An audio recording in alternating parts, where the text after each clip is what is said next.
Syederalun hari ini Selasa 9 Agustus 2022, peringatan 77 tahun bom atom dijatuhkan di Nagasaki yang dianggap sebagai tempat bom atom terakhir di dunia.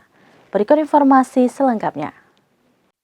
Syederalun, Selasa 9 Agustus 2022, peringatan 77 tahun sejak bom atom dijatuhkan di Nagasaki yang dianggap sebagai tempat bom atom terakhir di dunia. Sejak sekitar jam 5 pagi sudah banyak orang berkumpul di lokasi patung perdamaian Nagasaki dengan tujuan berdoa untuk korban bom atom.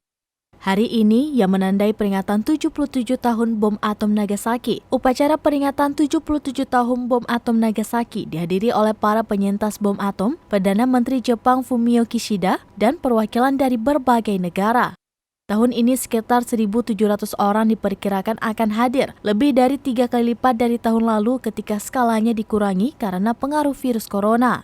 Di sisi lain, setelah insiden di mana mantan Perdana Menteri Shinzo Abe ditembak dan dibunuh saat berpidato, petugas polisi berseragam ditempatkan di samping petugas polisi berpakaian preman di dalam tenda besar tempat para pejabat berkumpul. Penjagaan menjadi sangat ketat di Nagasaki. Hal ini belajar dari pengalaman penembakan Abe 8 Juli 2022. Demikian informasi terkini, Syederalun saksikan terus beragam informasi menarik lainnya di kanal YouTube Serambi On TV, di Facebook Serambi News dan website serambinews.com.